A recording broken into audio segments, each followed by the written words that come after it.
There's sure a lot to break down from the president's 99-minute address. Stan Barnes with Copper State Consulting joins us now. Can't wait to hear your first take, your big takeaways.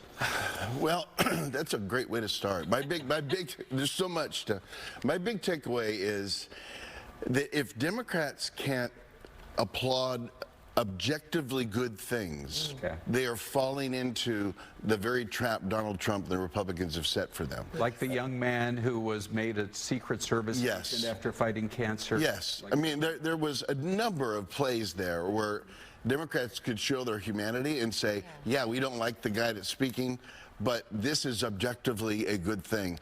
The fact that they didn't, if you're an average American and you're watching the show, I think you are off-put in the worst kind of way. It's like, this is ugly politics right here. I think especially when when we talk about, you know, the laundry list of items and things that DOJ discovered in terms of cutting budgets. A lot of these things went to, you know, I think President Trump said someone who was 300 and something years old was receiving checks, and he thought that's older than the country. Money that was going to countries overseas for children's programming. So I think there's a laundry list that was quite surprising. Yeah, it was. I mean, this is our normal presidency with Donald Trump. I mean, there's nothing normal about this guy. This was, I believe, the very first time the Speaker of the House had to forcibly remove a member during a presidential address.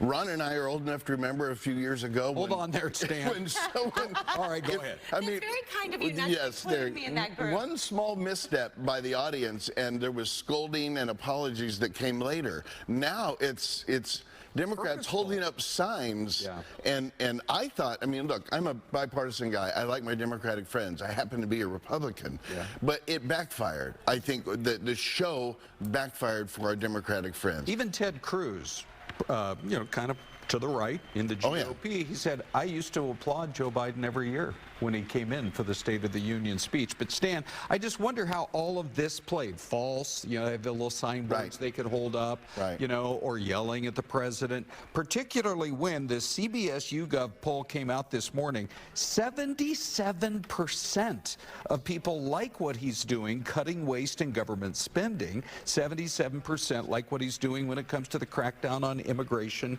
and the border. It sounds like the vast majority of people who actually watched the speech liked what they were hearing. Yeah, that is where I was going, Ron, and I think that's the punchline. Who is the audience here?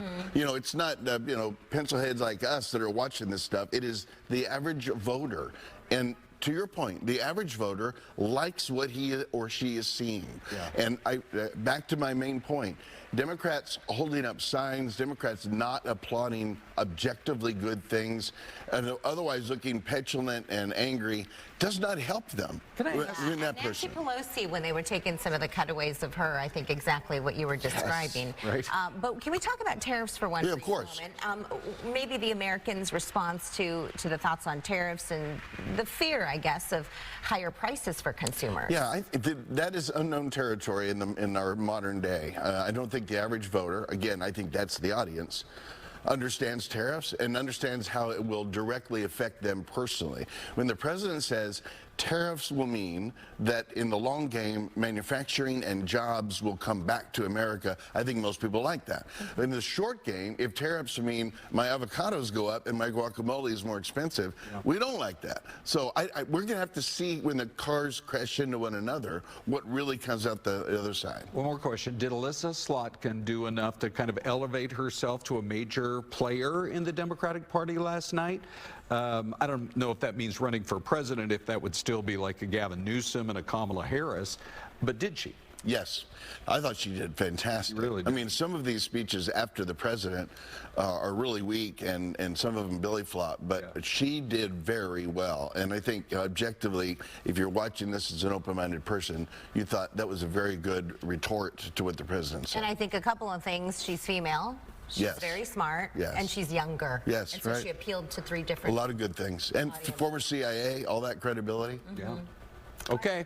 It's a wealth of information every time Stan speaks. It just comes out like an encyclopedia. Stan can talk for 90 minutes as well, if anybody out there knows him. Thank you, Stan, for coming in, my friend. Good to see you. We appreciate it.